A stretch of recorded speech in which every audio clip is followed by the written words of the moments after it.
Well, in the past hour, an official report has been published saying that a high-speed rail route through Buckinghamshire must go ahead. The all-party parliamentary group for high-speed rail says alternatives to the route are inadequate.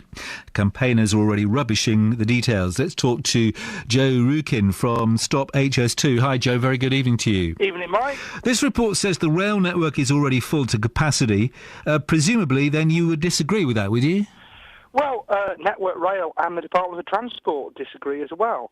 Back in November, Network Rail said the alternative proposal met their capacity needs, and in January, the Department of Transport agreed. Basically, the alternative trebles capacity, and that's across the network, across the entire network, where they're only forecasting a doubling in the next few decades. It's no real surprise that the all-party parliamentary committee for high-speed rail has come up with a report that says they're for high-speed rail. You know, they say they've taken 4 months. I could have written it for them in 4 minutes. And you can just look at their website. They show that their secretary is Lucy James, director of the campaign for high-speed rail. You know, it's no real surprise. Well, what alternatives did they look at and did they try to explore? Well, this is the thing. It's questionable whether they did actually try to look at the alternatives because, as I said, they are the campaign within Parliament for high-speed rail. So it was a foregone conclusion that they were going to come to I appreciate that, but what are your alternatives? What does Stop HS2 come up with? Yes, well, there's a group called 51M, which is obviously the council's opposed to HS2, and they've looked at the Department of Transport's original proposal, Rail Package 2, and done a few tweaks with that. And basically, there's a load of pinch points on the network. For example, near Milton Keynes, Ledburn Junction, for example, it's a place that you need a flyover because you've got various lanes of railway that have to cross each other to cross to the eastern side, and that slows down every other train on that part of the West Coast Main Line. Put in a flyover, that's going to help alleviate that problem. Longer trains, better signalling. You know, it's not really rocket science, and especially when you're looking at some of these local transport solutions. You know, for example, one of the proponents of this is one of the MPs around Leeds, and Leeds has got the worst public transport for a city of that size in the entire of Western Europe, and they've got poor signalling. They could have longer trains, they could have faster trains, and they've got disused railway lines next to the existing railway lines. And if I was him, I'd be focusing on that. But there's other things as well. For example, Milton Keynes is one of the big problems on the West Coast Main Line. And what they've completely ignored in this report is putting back in the old east-west line from Oxford to Cambridge. You're starting off at the Oxford end.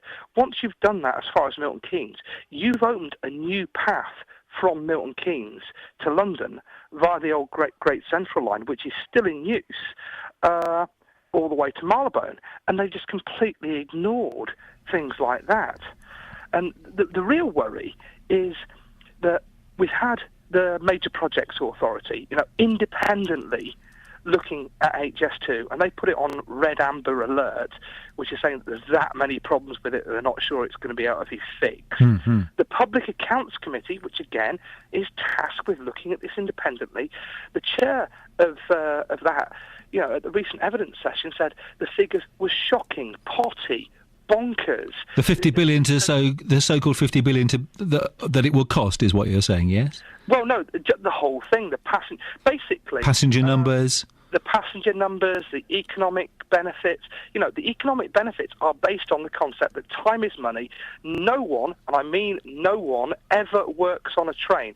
So if you send someone on a laptop or even with a pen and a bit of paper on a train, you're wrong. It doesn't happen as far as the DFT forecasts.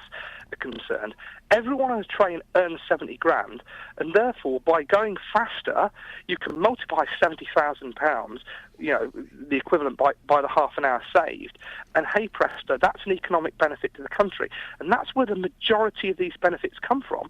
And the stupid thing is, if, for example, you're living currently in the Solihull stockbroker belt by Birmingham International, because obviously there won't be any stations between Birmingham International and London, you're maybe getting up with, all the stuff you've got to do at home, getting to the station, your train journey, and then your tube journey. You're probably getting up at 6 in the morning if you want to get to the office at 9. If your train journey is half an hour less, what are you going to do? You're going to still get up at 6 and get to the office half an hour early, or you're going to spend half an hour longer in bed.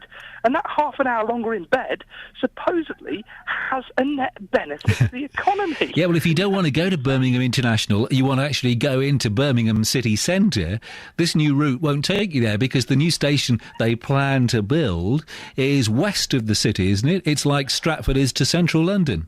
Well, it's reasonably close to the city centre, and they've said that it's needed for development. But the thing is that Birmingham City University, what was a University of Central England, paid about 140 million in clearing the site, doing the archaeological searches, decontaminating the land, because they were going to move into that area of Birmingham because it's next to Aston University. And of course that, putting a load of students with halls of residence into the city centre, is obviously going to do it a lot of good. And they said, no, we're going to have high-speed rail instead. And so Birmingham City University have spent all this money and been left out hanging. But no, most of the stations are not going to go into city centres. You look at, they're saying East Midlands and South Yorkshire opposed to Nottingham, Derby or Sheffield, because it's going to be an out-of-town station, almost certainly at an airport.